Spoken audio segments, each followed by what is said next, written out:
Busy ಲೈಫಿಂದ ಆಚೆ ಬಂದು ಎಲ್ಲಾದರೂ ಒಂದು ಪ್ಲೇಸಿಗೆ ಹೋಗಿ ಪೀಸ್ಫುಲ್ಲಾಗಿ ಟೈಮ್ ಸ್ಪೆಂಡ್ ಮಾಡಬೇಕು ಅಂತ ಎಲ್ಲರಿಗೂ ಆಸೆ ಇರುತ್ತೆ. ಮತ್ತ್ಯಾಕೆ ವೆಯ್ಟ್ ಮಾಡ್ತಿದ್ದೀರಾ? ನೀವು ಈ ಪ್ಲೇಸಿಗೆ ಬರಲೇಬೇಕು. ಇದು ಎಲ್ಲಿದೆ ಏನು ಅಂತ ನೀವು ತಿಳ್ಕೊಬೇಕಾದ್ರೆ ನನ್ನ ವಿಡಿಯೋನ ಫುಲ್ ನೋಡಿ. ಹೆಲೋ ಫ್ರೆಂಡ್ಸ್, ಎಲ್ಲರೂ ಹೇಗಿದ್ದೀರಾ? ನಾನು ತುಂಬ ಚೆನ್ನಾಗಿದ್ದೀನಿ. ನೀವು ಎಲ್ಲ ಚೆನ್ನಾಗಿದ್ದೀರಾ ಅಂತ ಅಂದ್ಕೊತಾ ಇದ್ದೀನಿ. ಇವತ್ತು ನಾವು ತುಮಕೂರಿನ ಒಂದು ಫೇಮಸ್ ಆದ ಪ್ಲೇಸ್ನಲ್ಲಿದ್ದೀವಿ. ಎಲ್ಲಿ ಅಂತ ಅಂದರೆ ಬಸ್ತಿ ಬೆಟ್ಟ, ಹಾಗೆ ಜೈನ ಬಸದಿ ಅಂತಲೂ ಕರೀತಾರೆ. ನಾವು ತುಂಬ ದಿನದಿಂದ ಪ್ಲ್ಯಾನ್ ಮಾಡ್ಕೊಂಡಿದ್ವಿ ಹೋಗಬೇಕು ಅಂತೇಳ್ಬಿಟ್ಟು, ಬಟ್ ಕಾರಣಾಂತರಗಳಿಂದ ಹೋಗೋಕ್ಕಾಗಿರಲಿಲ್ಲ. ಫ್ರೆಂಡ್ಸ್, ವಿಡಿಯೋ ನೋಡೋಕ್ಕಿಂತ ಮುಂಚೆ ಯಾರ್ಯಾರು ನನ್ನ ಚಾನಲ್ಗೆ ಸಬ್ಸ್ಕ್ರೈಬ್ ಮಾಡ್ಕೊಂಡಿಲ್ವೋ ಪ್ಲೀಸ್ ನನ್ನ ಚಾನಲ್ನ ಸಬ್ಸ್ಕ್ರೈಬ್ ಮಾಡ್ಕೊಳ್ಳಿ. ಹಾಗೆ ನಿಮ್ಮ ಫ್ಯಾಮಿಲಿ ಫ್ರೆಂಡ್ಸ್ ಅವರಿಗೆಲ್ಲ ಈ ವಿಡಿಯೋನ ಶೇರ್ ಮಾಡಿ. ಫ್ರೆಂಡ್ಸ್, ಈ ಬಸ್ತಿ ಬೆಟ್ಟ ಹಾಗೆ ಮಂದಾರಗಿರಿ ಅಂತ ಏನು ಕರಿತೀವೋ ಇದು ತುಮಕೂರು ಜಿಲ್ಲೆಯಲ್ಲಿದೆ. ಇದು ತುಮಕೂರಿಂದ ಒಂದು 20 ಕಿಲೋಮೀಟರ್, ಬೆಂಗಳೂರಿಂದ ಒಂದು 70 ಕಿಲೋಮೀಟ್ರ್ ಇದೆ. ನಿಮ್ಮದು ಓನ್ ವೆಹಿಕಲ್ ಇದೆ ಅಂತ ಅಂದರೆ ನೀವು ಆರಾಮಾಗಿ ಬರ್ಬೋದು. ಹಾಗೆ ಬಸ್ಸಿನ ಫೆಸಿಲಿಟೀಸು ಇದೆ. ಗೌರ್ಮೆಂಟ್ ಬಸ್ಸು ಇಲ್ಲಿ ತುಮಕೂರು ಟೋಲ್ ಹತ್ರ ನಿಲ್ಲಿಸ್ತಾರೆ. ಆ ಟೋಲಿಂದ ನೀವು ಆಟೋದಲ್ಲಿ ಬರಬೇಕಾಗತ್ತೆ.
ಫ್ರೆಂಡ್ಸ್, ಈ ಮಂದಾರಗಿರಿ ಅಥವಾ ಬಸ್ತಿ ಬೆಟ್ಟ ಅಂತ ಏನು ಕರಿತೀವೋ ಇದು 12ನೇ ಶತಮಾನದಲ್ಲಿ ನಿರ್ಮಿಸಿದ್ರು ಅಂತ ಹೇಳ್ತಾರೆ.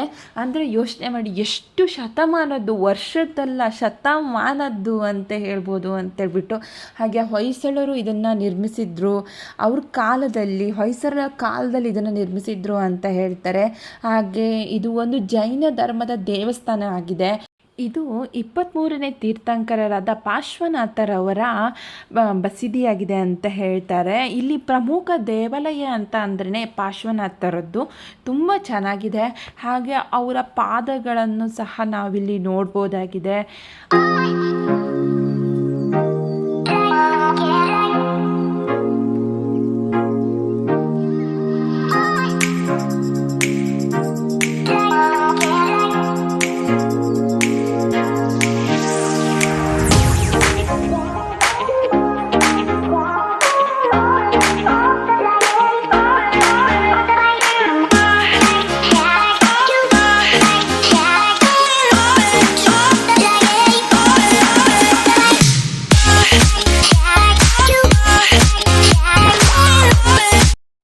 ನೀವು ನಿಮ್ಮ ಫ್ರೆಂಡ್ಸು ಅಥವಾ ಫ್ಯಾಮಿಲಿ ಮೆಂಬರ್ಸ್ ಜೊತೆ ಬಂದರೆ ಆರಾಮಾಗಿ ಬೆಟ್ಟ ಹತ್ಬೋದು. ಒಂದು 400 ಎಬೋ ಸ್ಟೆಪ್ಸ್ ಇದೆ.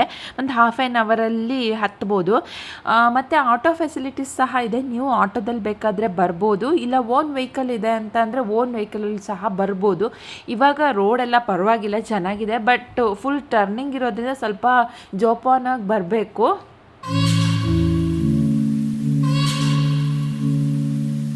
ಫ್ರೆಂಡ್ಸ್, ನಾವು ಅಲ್ಲಿಂದ ಮುಖಮಂಟಪಕ್ಕೆ ಬಂದ್ವಿ. ನಾವು ಬೆಟ್ಟ ಹತ್ತಿಲ್ಲ, ಯಾಕಂತಂದರೆ ಮಗು ನಿಂತ್ಕೊಂಡ್ಬಿಟ್ಟು ಬೆಟ್ಟ ಹತ್ತೋದು ತುಂಬ ಕಷ್ಟ.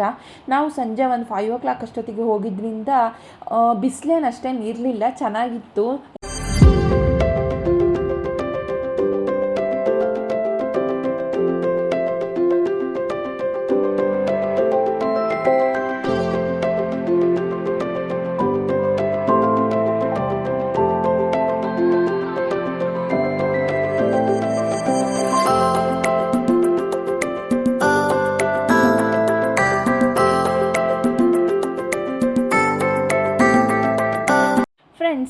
ಮುಖಮಂಟಪ ಅಂತ ಏನು ಕರಿತೀವೋ ಈ ಮುಖಮಂಟಪವನ್ನು 2011ರಲ್ಲಿ ಸ್ಥಾಪಿಸಿದ್ರು ಅಂತ ಹೇಳ್ತಾರೆ.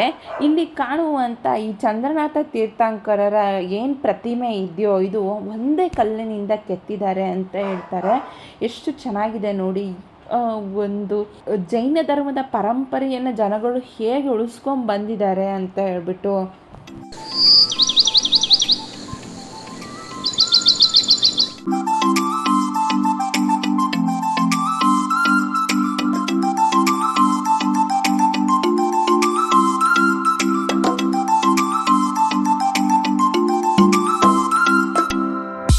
ಫ್ರೆಂಡ್ಸ್, ನಾವಿಬ್ಬರು ಎಲ್ಲರೂ ಹೋಗ್ತೀವಿ ಅಂತ ಅಂದರೆ ನಮ್ಮ ಮಗನ ಹಿಡಿಯೋದೇ ಒಂದು ದೊಡ್ಡದೊಂದು ಸವಾಲಾಗಿರುತ್ತೆ. ಅವ್ನು ನಮ್ಮ ಮಾತನ್ನು ಕೇಳೋದೇ ಇಲ್ಲ. ಅವ್ನಿಗೆ ಹೇಗೆ ಬೇಕೋ ಅವ್ನು ಹಂಗಿರ್ತಾನೆ. ನಾವು ಬಾರು ಅಂತ ಕರೆದ್ರೂ ಅಷ್ಟೇ ಅವ್ನ ಪಾಡಿಗೆ ಅವನಿರ್ತಾನೆ. ಅವನಿಗೆ ಗಿಡ ಮರ ಪ್ರಾಣಿಗಳು ಪಕ್ಷಿಗಳು ಅಂತ ಅಂದ್ರೇ ಅವನಿಗೆ ತುಂಬ ಇಷ್ಟ.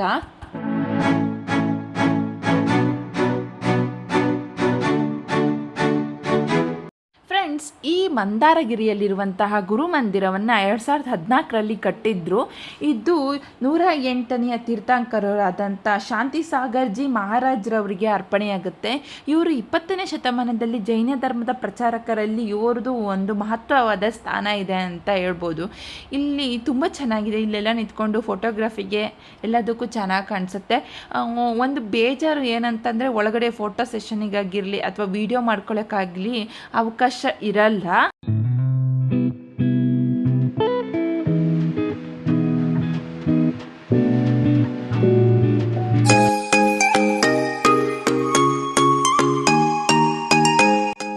ನಿಮಗೆ ಈ ವಿಡಿಯೋ ಇಷ್ಟ ಆಗಿದ್ರೆ ಏನು ಮಾಡಬೇಕು ಹೇಳಿ?